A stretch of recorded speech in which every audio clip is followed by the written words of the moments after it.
بہت بڑے فقیر تھے. آپ نے 13 سے 14 برس کی عمر تک تمام جو علوم ہیں، جو علوم دینیہ ہیں، ان کی تکمیل اپنے والد محترم سے فرمائی ہے. اور یہاں تک آپ کے علوم کی انتہا یہاں تک تھی کہ 13 سے 14 برس کی عمر تھی تو جب آپ نے تمام علوم کی تکمیل فرمائی تو آپ کے والد محترم نے ایک استفتاء آپ کے پاس بھیجا. اب 13-14 برس کی عمر کیا ہوتی ہے؟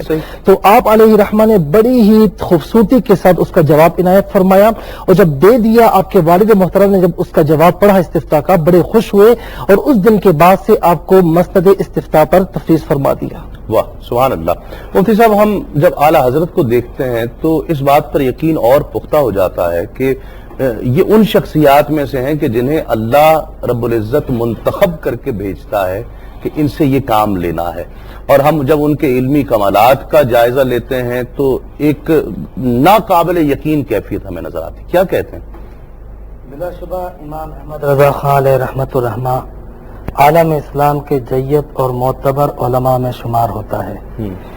آپ ایک طرف محدث بھی ہیں، مفسر بھی ہیں، دوسری طرف مجدد بھی ہیں. ویسے اگر آپ دیکھیں تو تاریخ اسلام بزرگوں کے تذکروں سے بھری پڑی ہے. ایک طرف محدثین کی صف ہے جس میں امام بخاری، امام ترمذی، امام ابن ماجہ، امام مسلم. دوسری طرف مجتہدین کی صف ہے جس میں بڑے بڑے ائمہ موجود ہیں، امام اعظم ابو حنیفہ رحمۃ اللہ علیہ، امام شافعی، مالک، حنبل. پھر تیسری طرف صوفیاء کرام کی صف ہے. لیکن ہم نے یہ بہت واضح فرق دیکھا کہ عام طور پہ مشائخ بزرگوں میں یہ بات پائی جاتی ہے کہ جس حوالے سے ان کی شہرت ہے اسی حوالے سے ان کا کام نمایاں ہے. باقی شعبوں میں ان کا تذکرہ بہت کم ملتا ہے. ایسے بہت کم نابغہ اثر شخصیات ہیں جیسے فخر الدین رازی ہیں. اگر آپ سابقین میں دیکھیں کہ ان کی تفسیر کو آپ دیکھیں گے کہ انہوں نے ایک ایک آیت پر مختلف فنون کی روشنی میں تبصرہ کیا ہے، ایک ایک علم کی روشنی میں آیت کے معنی اور مفاہیم پیش کیے ہیں. صحیح. پھر اسی طرح سیوطی صاحب ہیں، اسی طرح شیخ عبدالحق محدث دہلوی ہیں. لیکن ایسے حضرات بہت کم ہیں جو مختلف علوم میں مہارت حاصل کرتے ہوں، جس فن کی بات ہو ان کا نام آ جائے. انہی میں امام احمد رضا کا شمار ہوتا ہے. یعنی ایک طرف آپ محدث ہیں، دوسری طرف آپ جب ہم فقہ میں دیکھتے ہیں تو آپ مجتہد ہیں، تصوف میں دیکھتے ہیں آپ صوفی ہیں، علم حدیث میں دیکھتے ہیں آپ محدث ہیں. اسی طرح دیگر علوم میں بھی ہم دیکھیں تو ہر فن میں جس کو کہا جاتا ہے نابغہ اثر شخصیت. اور آپ کے علمی مقام کا اندازہ اس بات سے بخوبی لگایا جا سکتا ہے کہ آپ نے کچھ کتابیں دوران سفر لکھی، جیسے کفل الفقیہ ہے، اکنامکس پر آپ نے یہ بک لکھی ہے. صحیح. اسی طرح دولت المکیہ ہے، علم الکلام پہ یہ کتاب لکھی. وہ ڈائمنشنز پہ تو پھر سینکڑوں صفحات پر مشتمل کتاب ہے اور کوئی آپ کے پاس ریفرنس موجود نہیں ہے. اس کتاب کو بغیر حوالے کے جب آپ نے تصنیف کی ہے تو بڑے بڑے حرمین شریفین کے ائمہ نے نہ صرف آپ کو معتبر اور جید عالم تسلیم کیا بلکہ اپنا شیخ بھی تسلیم کیا. واہ سبحان اللہ.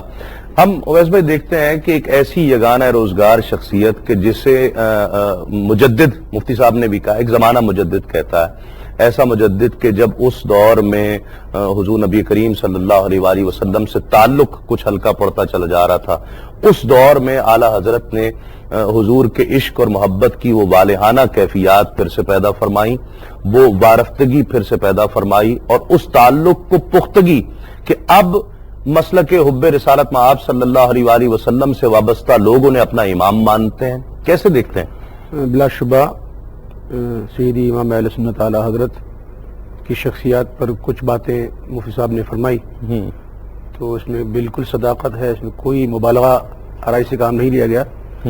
بلکہ جہاں تک آپ نے یہ عشق رسول کی بات فرمائی تو اس حساب سے آپ دیکھیں تو اعلیٰ حضرت کا مجموعہ کلام اعلیٰ ہدایت بخشش جو بہت مشہور ہے، معروف ہے اور تقریباً عاشقوں کے گھر موجود ہے، اس میں جو نعتیں اعلیٰ حضرت نے لکھی وہ محفل میں آپ نے بھی سنی ہے، لوگ بھی سنتے ہیں. اس میں جو عشق رسول کی چاشنی ہے وہ کہیں اور موجود نہیں ہے. صحیح. خود امام اہل سنت اعلیٰ حضرت فرماتے ہیں کہ اگر چاہتے ہو کہ عشق رسول میں ترقی ہو اور یہ عشق کی آگ مزید تیز ہو تو کسی خوش الحان نعت خوانوں سے حضور کی نعتیں سنیں. واہ. تو یہ ایک ذریعہ ہے عشق رسول کی اور اس وارفتگی کو پانے کا. جی ہاں. اور دوسری بات ہے کہ اعلیٰ حضرت نے جو کچھ شاعری لکھی ہے یہ سمجھ لیجیے کہ اعلیٰ حضرت نے اس پر کچھ وقت نہیں دیا. ان کی زندگی کا کچھ حصہ ہے. بس اپنے عشق کی کیفیات تھیں جو اعلیٰ حضرت نے پیاری صورت میں لکھ دی. اعلیٰ حضرت نے شاعری کو وقت نہیں دیا.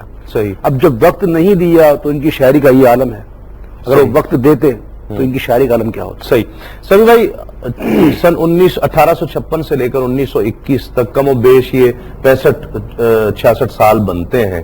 اس عرصے میں بہت کم شخصیات تاریخ میں آئی ہوں گی کہ جنہوں نے اتنی ڈائمنشن میں کام کیا ہو کہ جس شعبے میں بھی کام کیا وہ سکے بٹھا دیے. وہ بات کیسے آپ دیکھ رہے ہیں اس ہستی کو؟ بسم اللہ الرحمن الرحیم. جب بھی تاریخ میں کوئی ایسا موڑ آتا ہے جب مسلمانوں پر ادبار کے سائے گہرے ہو جائیں اور وہ مختلف محاذ پر تنزلی کا شکار ہو جائیں, اللہ رب العزت اپنے فضل سے اس سرحد پر کچھ ایسے لوگ پیدا کرتا ہے جو مسلمانوں کو نشاط ثانیہ سے ہمکنار کرتے ہیں.